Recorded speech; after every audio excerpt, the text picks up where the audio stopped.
everybody. It is Saturday, November 17th. The 17th and 18th have historically been my most productive days in the deer woods. But this morning we showed up and it was just like crazy fog. Walking in, you couldn't see your hand in front of your face. The fog was so thick. But I went out here about 75 yards at the corner of this food plot and set up a doe decoy, thinking that would entice a buck to come over and investigate. And I had a doe come in that I could just kind of see her silhouette through that fog.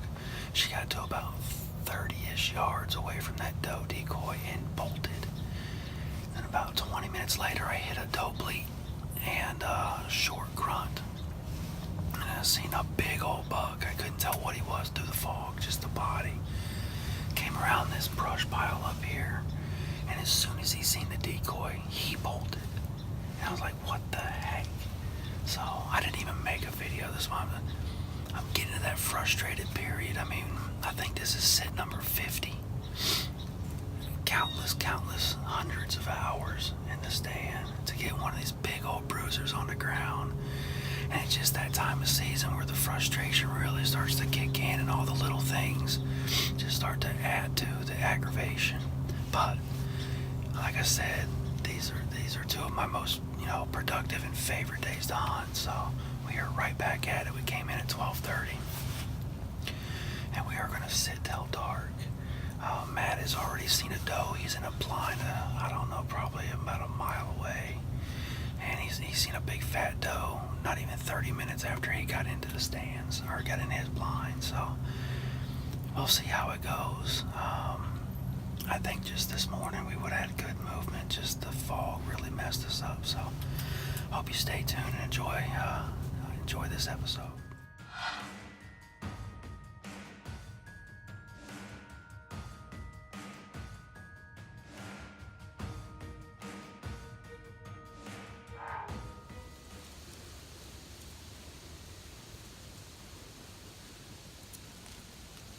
Why does he keep coming at me?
All right, everybody, so I am flat exhausted, so I'm just going to apologize up front if this video is a little offbeat. I just want to recap the night. I had to come home, take a shower, getting freshened up.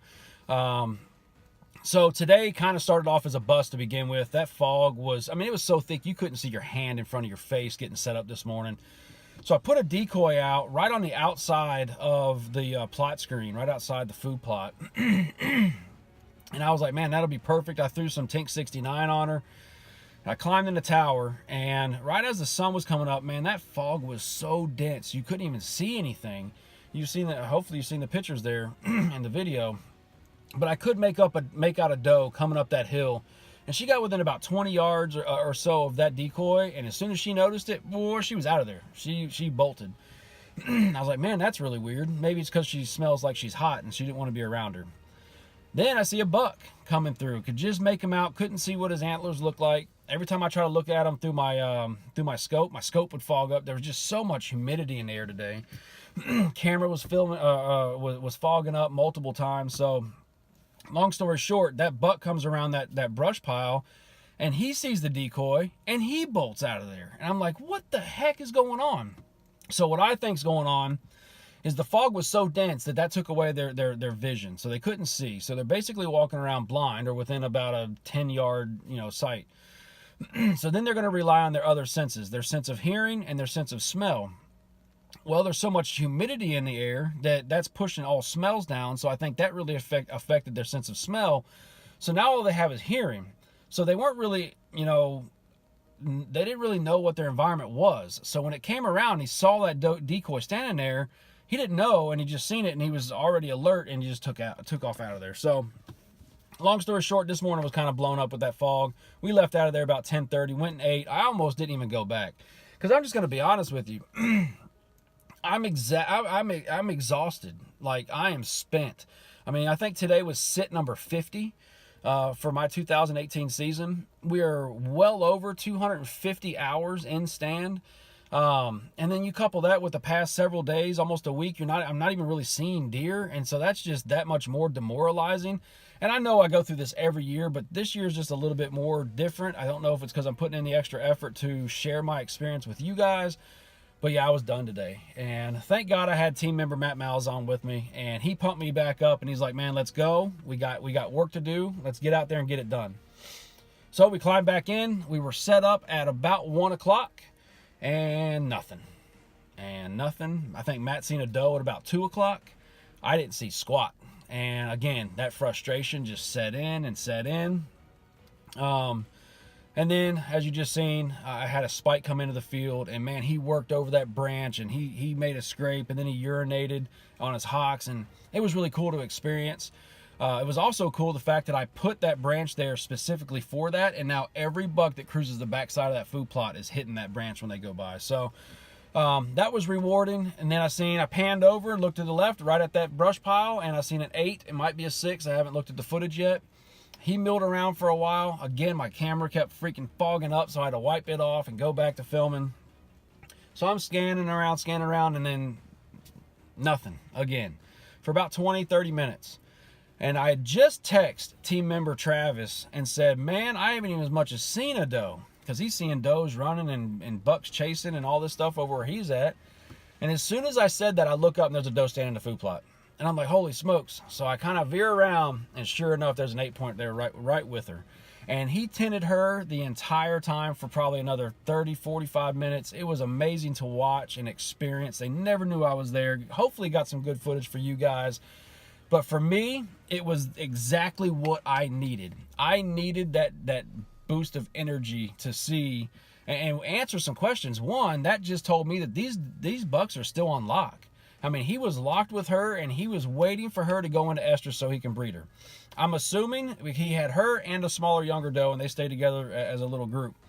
I'm assuming that the bigger bucks, they've got a bigger group of does that their little harem of does that they are holding on to, waiting for them to go into estrus. So that can change in a minute. As soon as that doe pops and they breed, then them bucks are going to be cruising. So that could be as soon as first thing tomorrow morning. And the way that they were acting tonight, I think that could be a high probability. So I am now re-energized and ready to get back after it first thing in the morning. So that's right, you better believe it. I'm going to wake up and hunt.